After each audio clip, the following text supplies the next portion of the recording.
ముందుగా అందరికీ జై Bhim. Welcome back to our channel Shekhar Kodangal you. మే ఛానల్ సపోర్ట్ చేయండి, లైక్ చేయండి, షేర్ చేయండి, కామెంట్ చేయండి. ఇప్పుడు మనం మాట్లాడేది బిఆర్ బాబాసాహెబ్ అంబేద్కర్ గురించి. ఓకే, అప్పట్లో ఆ కాలంలో చదవడం అంటే ఎంత తిప్పలో.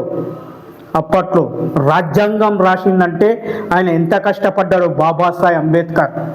నేను అంబేద్కర్ విషయంలో మాట్లాడుతున్నా. ఇప్పుడు ఈరోజు వీడియో అంబేద్కర్ గురించే మాట్లాడుకుందాం, 4 ముక్కలు. ఓకే, ఎందుకంటే బాబాసాహెబ్ మన పేదరిక కుటుంబంలో జన్మించాడు.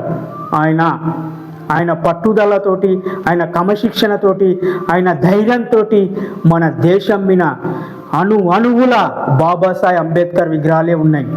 ఓకేనా? ఎందుకంటే విద్యాదానం చాలా గొప్పది ఫ్రెండ్స్. విద్యాదానం చాలా గొప్పది. మన బాబాసాహెబ్ ఎన్ని కష్టపడ్డాడు, ఎన్ని తిప్పలు పడ్డాడు అంబేద్కర్ ఆ రోజుల్లో. ఓకే, ఇప్పటి రోజుల్లో అన్నీ ఉన్నాయి, మీకు సౌకర్యాలు అన్నీ ఉన్నాయి. ఓకే, ట్యూషన్ పోవాలంటే కూడా ట్యూషన్లు ఈ రోజుల్లో అన్నీ ఉన్నాయి, ఆ రోజుల్లో లేవు. ఆయనకు ఒకటి లైబ్రరీ, ఒక పేద లైబ్రరీలో రోజు 24 అవర్స్ 24 గంటలు చదివేవాడు.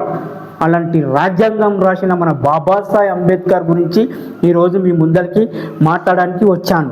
ఓకే, ఈ రోజుల్లో విద్యార్థులు చదువుకోమని చెప్తే చదువుకుంటలేరు. అమ్మా నాన్న చదువుకొని పంపిస్తే పొలాల పోటీ, పార్కుల పోటీ తిరగడానికి వెళ్తుండ్రు.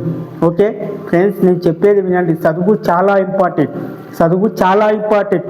మన బాబాసాహెబ్ అంబేద్కర్ రాజ్యాంగం రాసిందంటే ఆయన ఎంత తిప్పలు పడ్డాడో, ఎన్ని అవమానాలు పడ్డాడో, ఎంత కష్టపడ్డాడో ఒక్కసారి గమనించారా? లేదు. ఎందుకు? ఆయన అనుకున్న ఆశయాలన్నీ మనం సాధించాలి. బాబాసాహెబ్ అనుకున్న ఆశయాలన్నీ మనం సాధించాలి. అంబేద్కర్. ఓకే, మీ శేఖర్ కొడంగల్. ఎందుకంటే రాజ్యాంగం రాసిందంటే ఆయన ఎంత కష్టపడ్డాడు ఒక్కసారి అర్థం చేసుకోండి. ఇప్పటి విద్యార్థులకు, ప్రతి ఒక్క విద్యార్థి చెప్పేది ఒకటే. ఇప్పుడు 15వ తారీఖు స్కూళ్ళు తెరుస్తున్నారు కదా, అంబేద్కర్ అనుకున్న పనులన్నీ మనం కొనసాగించాలి. బాబాసాహెబ్ అంబేద్కర్ ఈ రోజుల్లో మనం తల ఎత్తుకొని తిరుగుతున్నామంటే బాబాసాహెబ్ అంబేద్కర్ పెట్టిన భిక్ష. రాజ్యాంగంలో మనం నెంబర్ 1 నిలిచినాం. ఓకే, మీ శేఖర్ కొడంగల్. అదే రాజ్యాంగంలో మనం లేకుంటే మన బాబాసాహెబ్ అంబేద్కర్ ఏమైపోతుండే, మనమేమైపోతుంటేమి అనేది ఆలోచన చేయండి. అంబేద్కర్ పట్టుదలతోటి మనకు రాజ్యాంగం రాసిండు కాబట్టి గర్వంగా చెప్తున్నాం, బాబాసాహెబ్ అంబేద్కర్ జై భీమ్ అని. ఓకే, ప్రతి ఒక్క కార్మికుల సోదరుడు బాబాసాహెబ్ అంబేద్కర్ అడుగుబాటలో నడిచి మనం అందరం ముందరికి కొనసాగించి ఒక్క విద్యార్థి 1,00,000 విద్యార్థులు తయారు చేయాలి. అదే బాబాసాహెబ్ అంబేద్కర్ మాట. ఓకే, ఒక్క విద్యార్థి 1,00,00,000 మంది విద్యార్థులను తయారు చేయాలి.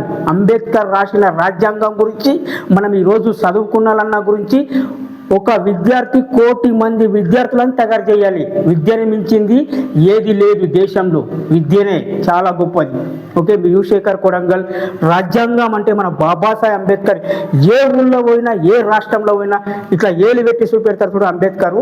ఆయన నా జనాభా ఎక్కడ ఉంది, నా లోకం ఎక్కడ ఉంది, నేను చేసిన పనులు ఎక్కడున్నాయి అనేది మన అనుక్షణం గుర్తుకు రానికనే ఆ బాబాసాహెబ్ అంబేద్కర్ ఇట్లా ఏలు పెడతాడు. ఓకే, శేఖర్ కొడంగల్.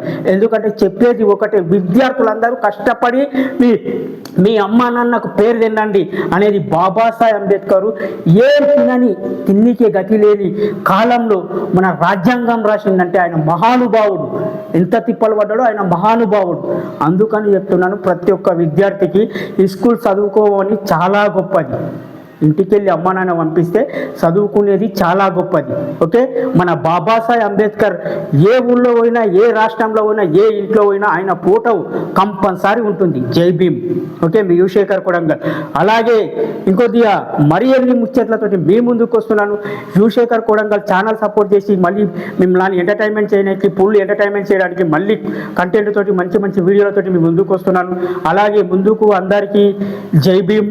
మన రాజ్యాంగం రాసిన బాబాసాహెబ్ అంబేద్కర్ గురించి విద్యాదానం చాలా గొప్పది. ఓకే, విద్యార్థుల గురించి కూడా ఈ వీడియో.